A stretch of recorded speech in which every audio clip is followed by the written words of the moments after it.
Time to get technical. Let's talk charts with David Keller. He's the chief market strategist at stockcharts.com.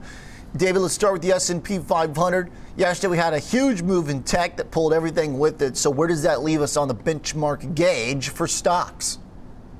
So the conditions around the equity markets have continued to improve, and I think as we pulled back from those early September highs, around that 3,200, 3,250 level, for me that was sort of the ultimate line in the sand. When I'm talking to clients, I'm focusing on that. As long as we hold above that, we're in pretty decent shape. Once we turned around, a breadth picture that was relatively negative all of a sudden became very constructive very quickly. As you had an expanding number of new highs, you had the trend just start to reverse. And I think the weakest part was just that short-term pullback, the tactical time frame, the long-term time frame sort of remaining relatively positive. So the market trend model, which I think we're looking at here, really focuses on the long-term, medium-term, and short-term. It's based on exponential moving averages on the weekly chart. So it's a really long-term gauge of market strength and market weakness. And overall, it's indicating that given the pullback in September, the conditions are similar to pullbacks within bullish phases. And as long as those trends remain positive, which they are through today, I think you have to be leaning into equities on the positive side. So David, the long, medium, short-term tools that you're using here, these metrics, the shorter term obviously has a little bit more volatility as we would expect. How do these metrics compare to the strength either before the September sell-off as we were rallying at the end of the summer? How do they compare to pre-COVID? Is the market as robust? Are the trends as compelling? So this is the question, right? Is where we're at relative to historical periods. We have so many different potential headwinds and tailwinds out there, right? And you think about the presidential cycle, the 4-year cycle, where we're at in an election year, what tends to happen in those different environments. This tends to be a pretty strong year when people are trying to get elected. So if you look back at the market history, an election year tends to be pretty robust, especially going around this period. This is where the seasonal tendency of weakness around September and October doesn't tend to play out as strongly. So the sell-off that we saw in September made sense from the calendar, but the strength, the resilience of the rally, and how quickly the big names like the Apples and Amazons and others have come back and gapped higher this week is actually quite impressive. If you look at the reversal that we saw and the reversion from short-term weakness to short-term strength, and if you look back at market history, that actually, more often than not, the market finishes higher going forward. It's a sign of a healthy market when the long-term trend remains positive. The short-term trend is weaker, but then buyers are coming in, and so the selling pressure is not outweighing the buying power of people willing to buy on the dip. So again, as long as we continue to make higher highs and higher lows, which we have now continued to do, the market strength overall is pretty consistent. Now it's all eyes on S&P 3600 and whether the S&P will have enough juice led by these mega cap tech and consumer names to push to new highs. Okay, so that's basically the last box to check then. It seems like everything's lining up bullish. Just got to get that new high to continue the trend. And that's not a given. I think a lot of people, when they see the market sort of firing on all cylinders, you think, all right, we just continue to go higher and higher. There's a lot to be said for a key resistance level. Look at what happened when the S&P approached its January to February highs. A lot of individual stocks, the market as a whole, sort of struggled there. And there was a question for a while, can it get above 3,400? It sort of was stagnant there for a couple weeks, actually. So I wouldn't be surprised if you get some sort of backing and filling, especially with the huge up move you saw in some of the larger names so far this week. And so I think some short-term choppiness is absolutely reasonable, especially after the big gains. The real question for me, though, is what sort of fills the void. I think the interesting components, maybe around the June-July period, we had this emergence of industrials, materials, even financials starting to improve. And I remember talking about a rotation away from the mega cap tech consumer trade into those other sectors that didn't really materialize because sort of the FANG trade continues to reemerge. But especially with financials, with all the earnings we have going this week and in the coming weeks, I think looking at a sector like that that's able to gain some ground on a relative basis would tell you that there's enough gas in the tank to go much further. I don't know how much further we can go, driven by these same things that have gotten us to this point. Okay, I think that's an important message here. For breadth, David, then how are we shaping up in this latest bounce? yesterday was very specifically tech, but prior to that, actually, the last 10 days was some of the more downtrodden recovery plays. I see that advanced decline lines you look at across the market cap space are tilting more positive. What about the moving average stuff? I mean, what's the most compelling sign here for breadth?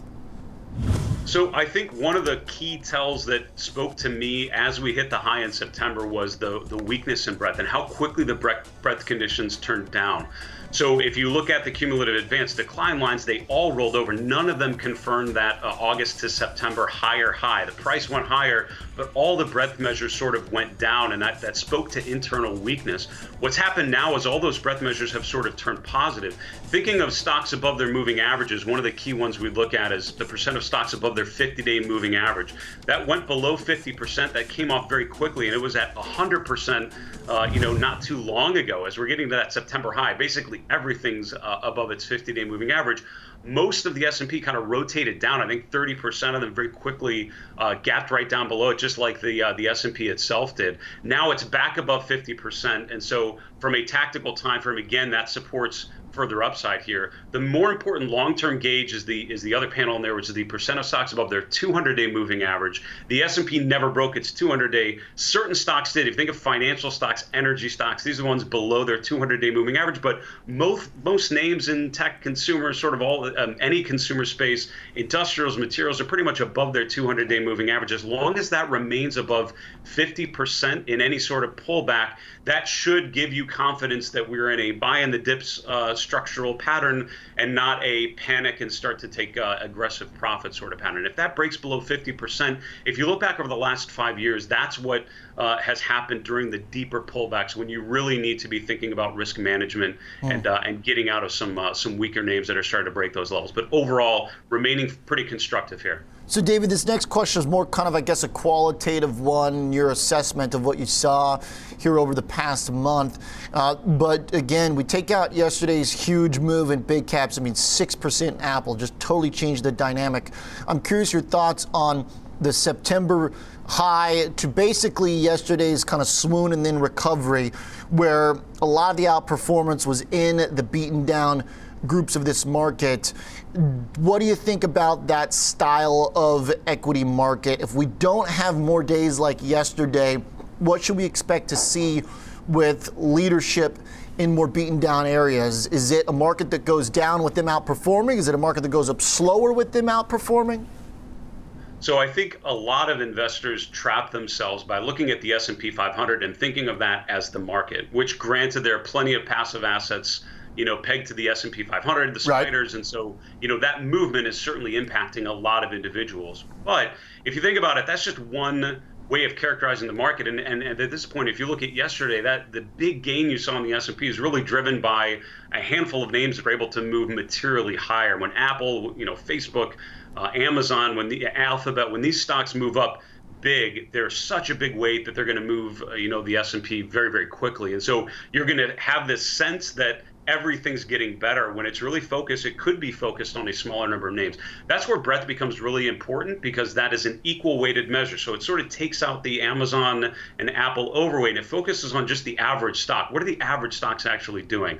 So I think the cumulative advanced decline lines on something like the S&P or the mid cap index would be really helpful to watch here. As long as those continue to go higher, that tells you it's not just the Apples of the world just pushing everything up and dragging things up. It's actually a broader advance driven by a number of individual names and groups going higher. Second thing I would say is looking not just outside of the mega cap trade, but things like semiconductors, sort of those bellwether groups that tend to do well in bull market phases, watching that trend, that theme continue. And so you have stocks like Akamai and others that are able to move higher, pushing that group to the upside. That price and relative outperformance would be really key. But also for me, it's looking at pockets outside of tech and consumer and seeing if you see improvement. One chart I think is really helpful to look at right now is JP Morgan, which is not sexy. It's not the juice. It's not the things you would expect to move higher, but stocks like that able to break above their 200-day moving average and hold it, which it's not been able to do for 6+ months. Yeah. That would be really, really valuable of a signal to tell you that it's not just a small number of names, it's a broader advance. And I think looking for stocks in price and relative uptrend. So within financial, something like asset managers like Invesco and others, even in beaten down sectors, there are stocks and groups that are actually holding up pretty well. I think this is where charts can be really valuable to your process if you focus on what's working and lean into those charts and those stocks. And the asset manager chart that I think is a good one to bring up, DJUSAG, there's the ticker, and a solid break higher. You say you like that one, watching the banks, but also maybe some of the more overlooked financials in this index. I see in your stock list in the charts, you got a lot of asset managers here. So for those interested, do a deep dive. David, great to catch up. Thanks for the thoughts. Appreciate the picks and the charts and the technicals. Mr. Keller is Chief Market Strategist at StockCharts.com.